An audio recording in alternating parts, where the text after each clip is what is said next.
What's up, Toros? Welcome to the second episode of Ctrl+Alt+DMAC, coming at you live from the KDHR studio. It's your host, Danny, and today I'll be interviewing a really cool alum, and I'll have her introduce herself.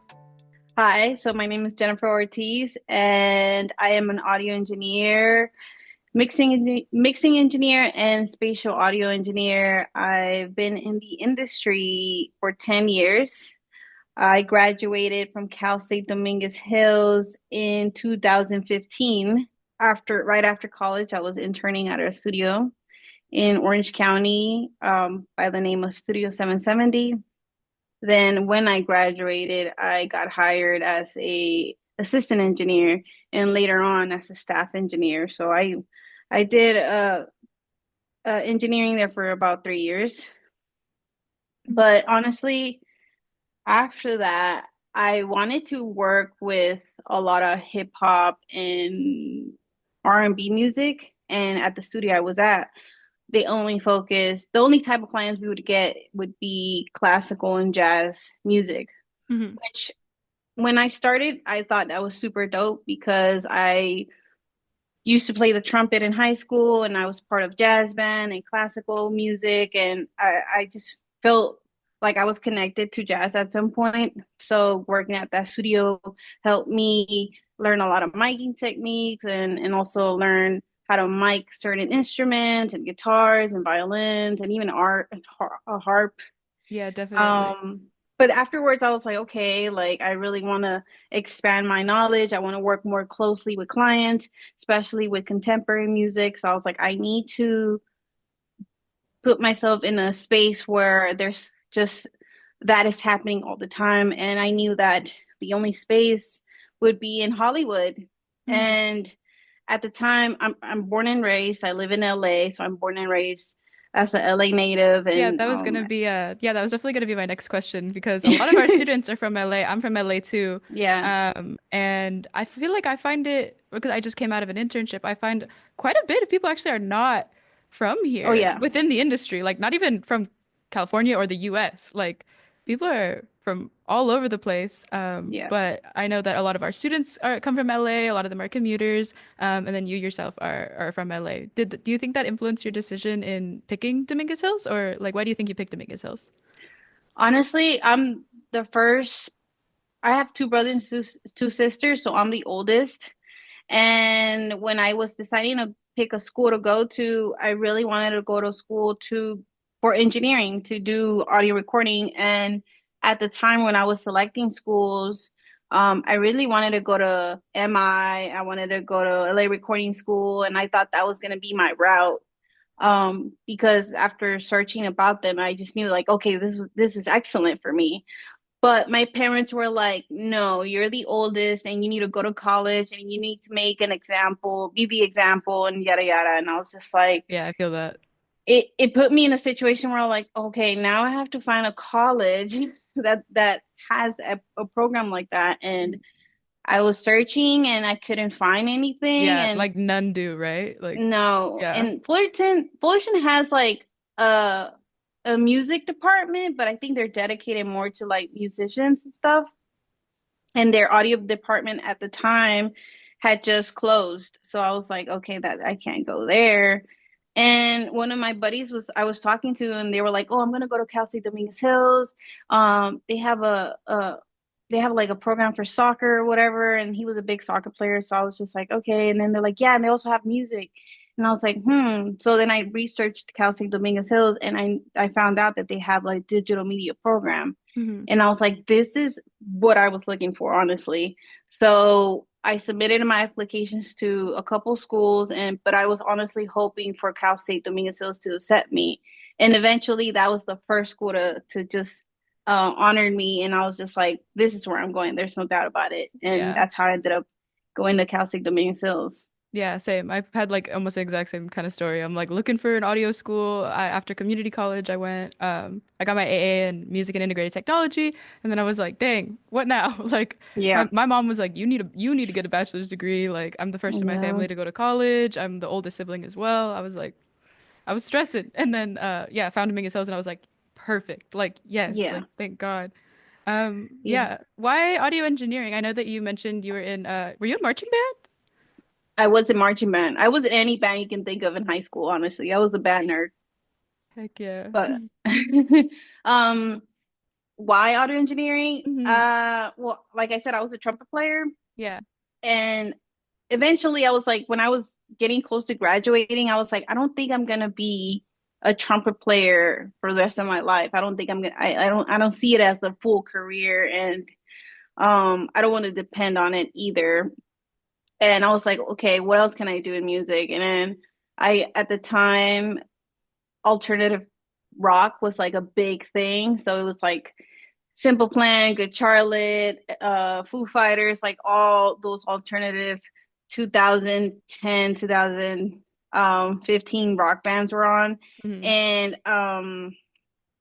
I was I had on my I guess my time off, I would watch a lot of TV, and it would be like MTV Cribs, MTV Behind the Scenes. And one of the behind the scenes episodes was like in the studio with Simple Plan. And I was just like, oh, this is great. And they were recording their album, and I noticed that they were in a recording studio I had never seen before. Hmm. And then I just suddenly was like, okay, I don't want to be the lead singer. And I would put myself in people's shoes, like, I don't want to be the lead singer. I don't want to be the face of anything. I don't want to be a drummer. I don't know how to drum. Guitar, I'm kind of good at it, but not to be in a band, you know? So then I saw this guy behind the board in the live room, in the control room, my bad. And then all the guys were around him, like kind of just listening and like listening to him what he said. And the guy looked like he was in charge, but not the lead of the band. You know what I mean? He was just Yeah. kind of part of the band, but not part of the band in a sense. Hmm. Um, and I was like, I want to be that guy. What does that guy do? And I researched it, and that's when it locked in. It was he was the audio engineer, and I was like, that's what I want to be for the rest of my life. So that's how I ended up trying to find a college that had a program that had to do with audio engineering. Hmm.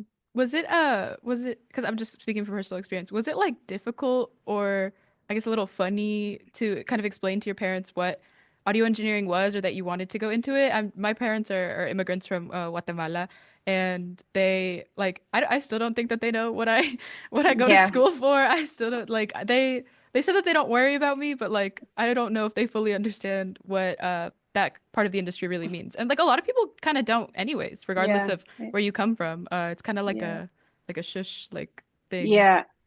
Honestly, they don't. It took them a while to understand. I mean, I graduated and they still didn't know what I was doing. I would explain it to them and they still had no idea until I started showing them some of the work I did, and like they were listening to stuff. And one time, this was after college, I had a studio I was working at, and I brought my dad over to just showcase, and he was just like, "Oh, so this is what you do." Um, Basically, what they thought I did was just play music or whatever. They didn't Mhm. know like specifically I did audio engineering, but it's hard to explain to them because they don't know that field. They just know about singers and that's it, you know. So it's like Yeah.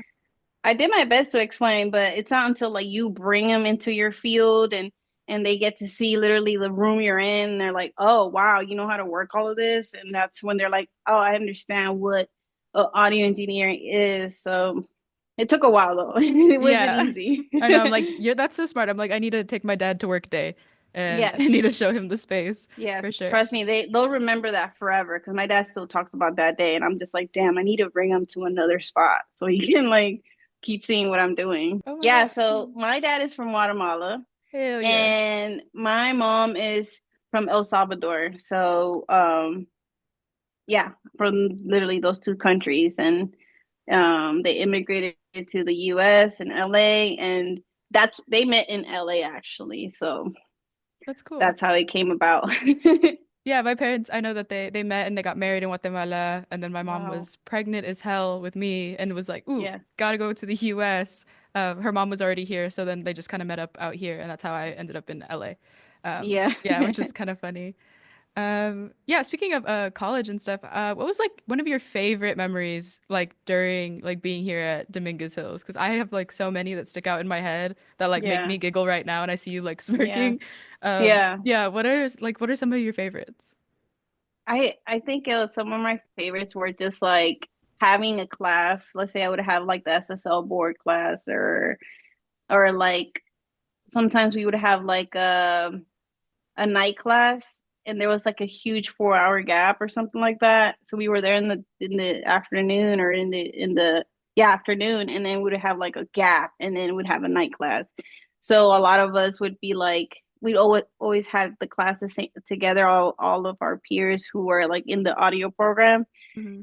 and we would go to the bar, which I like reminisce about sometimes, but we would go to the sports bar and just like hang out and just talk and talk about like engineering, talk about the classes, talk like rant about the teachers, actually the professors, and then like drink a little, but not get drunk, just get a little tipsy and then go to class, Yeah. and then like go to night class, go to either I don't know what it was. Like it was a lecture class about engineering or it was photography. And then it was just fun having that same circle all around every time.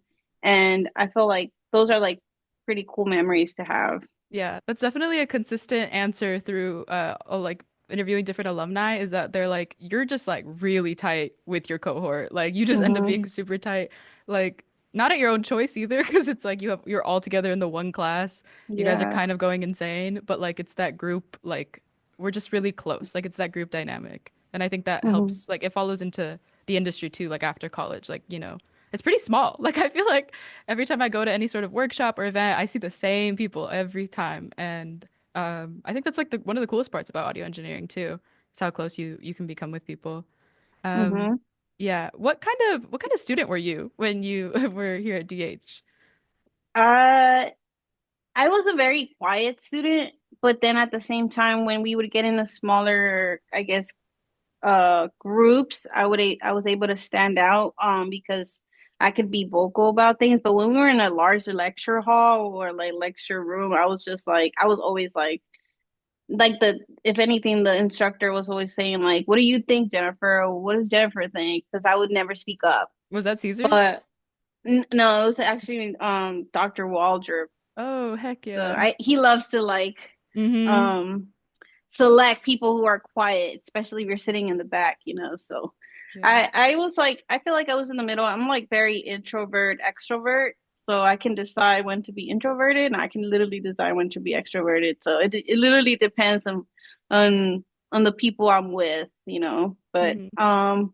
I based on like grades, I think I was like a C student, honestly. And Hey, I C's get was degrees. C's get yeah, degrees. dude, out of all of my cohort, there's only a handful. And mind you, there when you're part of a cohort, it's like 60 kids maybe or 30 or 40. It's like a big there's a lot of students, but there's only a handful who actually commit and start really doing engineering as a full career. So, a lot of the peers that I used to talk to, I don't talk to anymore because I don't know what they do. And I really can't think of anybody who well, besides Seven, because Seven, I know he's an instructor. Oh He yeah. was an instructor at Dominguez Hills, and now he's an instructor at Cal State Northridge. He is literally the only person that I went to school with that is still focused in doing some sort of career in music. Oh wow. Hmm. Yeah, yeah, I feel that the tests can be really hard and I feel like I lost a lot of people from like first day of school to now. Because now we all fit in one room. So I'm like, Yeah, yeah, we've right. definitely lost some people, but as long as you stick with it, like it's like with anything, you practice more and more, you get better at it, it becomes second nature. I had like no problem setting up this right now and Yeah, yeah, like thinking about how far I've come in the program is really, really cool. Like it's really, really inspiring. So I'm also nice. curious of like what classes did you like particularly struggle in? All the lecture classes. Any Lectures? lecture classes that had to do with just reading a book, reading paper, looking at something on the board, I struggled very hard. Hmm. I'm more of a hands-on, like visual person, And honestly, you can show me one time and I'll remember how to do it. Lecture is like I can't. I it has to be repetition in reading or in writing for me to understand it. Hmm. Yeah. Hmm. Do you feel like, well, obviously, you'd still be been able to be very successful, even though you've struggled in some areas academically. Like, what advice do you have for people who are feeling like, damn, like I'm overwhelmed, like, because these classes can be a lot. Hmm. And it's like, wow, I feel very overwhelmed. Like I'm feeling like I don't know if I'm gonna, be able to make it or do this after college. Do you have like Hmm. any little words of wisdom or anything like that? I would say take it easy. Like don't rush through the lecture, don't rush through the test, and use the studio as much as possible because you can read a bunch of stuff. You can read the SSL manual, but you're not gonna learn how to use it until you really are hands-on. So for me, it was like when I passed the board test, after that, I was definitely like in the studio at least 2, 3 times a week. Doesn't matter what time it was. If I had a book like at 6, 7, or 8, I was in there, and whether I was recording or not, I was moving some knobs and like um just trying to find signal flow on like different instruments or on the board using the oscillator or whatever like that. I was just trying to really learn the board because I knew that eventually once I graduated, I wasn't going to be able to touch a board. And I got in the past couple years, I've gotten hired just because I know how to work a board, Hmm. not because I know how to record or I work with this person or that. It's most of the time it's been like, well, do you know how to work an SSL board, or do you know how to work a Neve board? And I'm just, or do you know how to work outboard gear? And I'm Hmm. like, yeah. So I've gotten a couple gigs because of that. Hmm. Definitely. And then you mentioned spatial audio. What is spatial audio for those who don't know? So spatial audio is the new format where listeners or creators can experience a different form of creating music. I have been certified in Dolby Atmos mixing for the past almost 4 years. And the last 2 years have been really great for me because I've mixed a lot of work in spatial audio. It's basically the transitioning of like, film when you go to the movies and you watch something in Dolby Atmos and you hear it all around you. Now we're transitioning into having that in music. So you can experience your favorite songs or your favorite catalogs of artist music in spatial audio. So it's a more in-depth listening experience because you're able to listen to all the elements that compose that song and kind of become very intimate with your favorite song. Yeah, I think the first time I was able to get an experience of listening to spatial audio in like a Dolby Atmos room was actually with you. And you played a song I believe that you had mixed for Rhapsody featuring Erica Badu. Yeah. And it was crazy. It was like listening to music for the first time. I was like, whoa, Yeah. like this is how I felt when I first like listened to music. That song was really cool that you were able to work on that. I know like you had a lot of cool things come after that or with that. Do Yeah. you want to talk about them?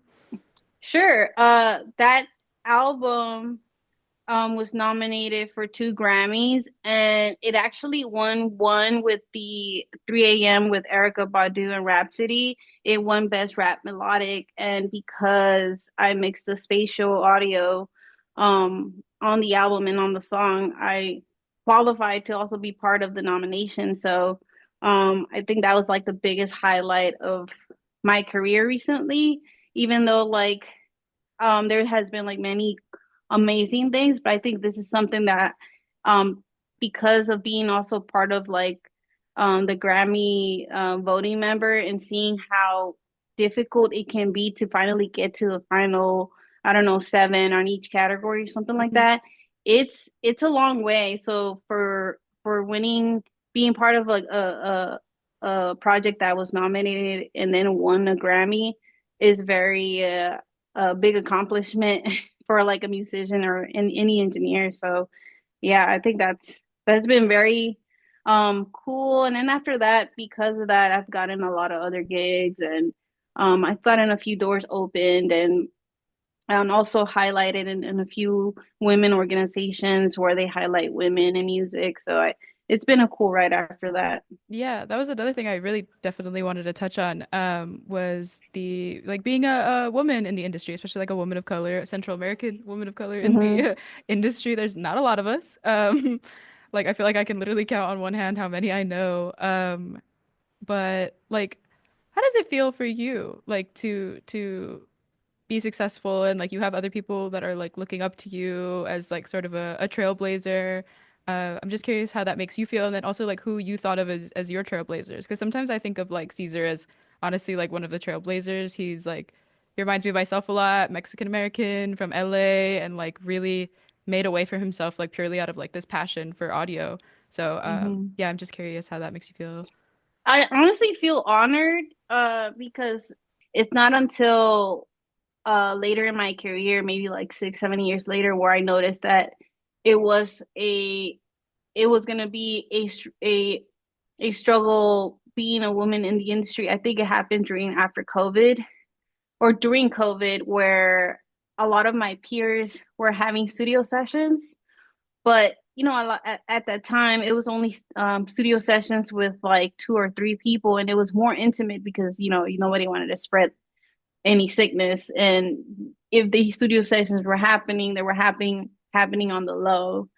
And at the time, I was working at different studios as a on call. So when these studio sessions happen, a lot of these producers, they already had their own like group or clique that would always Mm, they would always call. They always had their own engineer. So I literally stopped getting calls because a lot of people were just having sessions with people they knew. And um as a woman, I was like, maybe I wasn't making that much of a network at the time. So nobody was like, hey, let's call Jen, let's call this girl. It was almost like, let's call our dude, you know what I mean? mm, So I noticed that that took an effect. I was just like, damn, maybe if I was a dude, I would have more sessions. yeah, But I love that all these organizations are building and have built um platforms for women in music. And I would suggest for any women in the industry to be part of them. I follow all of them. I stay connected with all of them. And every time they do some sort of event, I try to be there because in a lot of these events, you get to network with a lot of women who are at different levels. And you could get some gigs like that, or you could get some sort of exposure, or you can get highlighted, or you don't know who that person might be working with who might need an assistant. So it's always good to be in these circles because those opportunities come along. And I would say lastly, the advice I would give is just to always stay connected with your group yeah. and to always build a group around you, whatever level you're on, build like your own network of musicians and artists that can always feel, I guess, confident to call you in. Um, and network is just a big part of getting into these doors. Yeah. You could be super skilled at Pro Tools, you could be super skilled at, I don't know, Logic or something like that, but you're not gonna get into that door unless you know somebody. So networking can take you really far, and I think it's taken me super far in the industry because of that. Yeah, definitely. I've definitely seen that be helpful to me as well. I do work like kind of in the industry. I work at college radio. I manage this radio station, and I'm also like reaching out to artists for new music. They're reaching out to me, and like I've definitely built this like big network of like people. And I like to say like I don't like to say network. I like to say like the friends we made along the way. And like Mm-hmm. always bringing your community with you is really important because you never know who's gonna blow up, and then we'll like need to call on you like, you know what, Danny was always sick, it's like in school always there for Mm-hmm. me, I need her Mm-hmm. help with this thing. So Mm-hmm. yeah, that is like a really important point to stress. Thank you so much for being here, Jenny. I appreciate it. Thank you so much for making the time out of your busy schedule. And yeah, this might be up on the school website soon, so that's cool. Okay, Yeah. great. And then do you have anything you would want to say to like prospective students who might want to attend Dominguez Hills or are not sure where to go? Yeah. For me, it was easy to go to a college. I wanted to have the college experience. So Mhm. that is why I decided to go and to take a full ride for 4 years and take the college route. And if you really want to get into engineering or thinking about getting into engineering, Dominguez Hills, the cool thing is that you can get a bachelor's out of that, and I feel like because you're at a school and university, when it's time to look for internships, you're more prone to get hired um, at other studios because you're in school. So I think it's a good idea to go to school, whatever school you decide to go. I went to Cal State Dominguez Hills and I enjoyed it, and I love the 4 years that I was there. And if I would do it again, I would definitely do it again.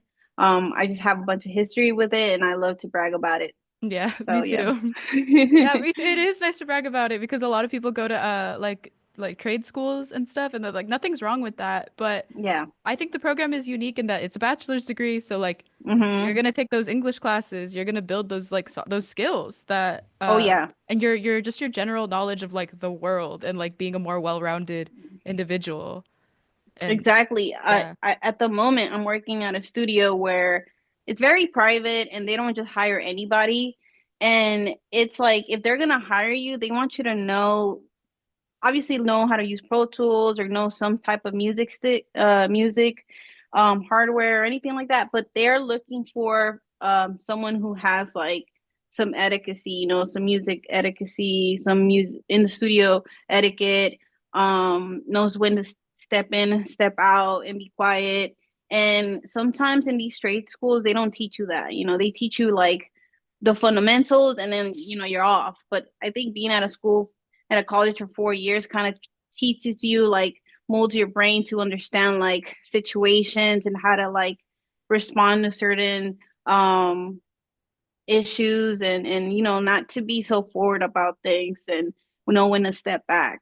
Yeah, definitely. I feel like going to a regular college, like it was like the preschool of like like it's like this is how you Yeah, learn how to interact and you yeah, build your fine motor skills like yeah, and then it just I feel like it takes you way further because of yeah. that. So, Hmm. yeah, that's cool. But yeah, we can end this here. Thank you so much again for being here. I really appreciate it. And yeah, this is the end of the second episode of Control All DMAC. So, thank you. All right. Thank you. Bye. Bye.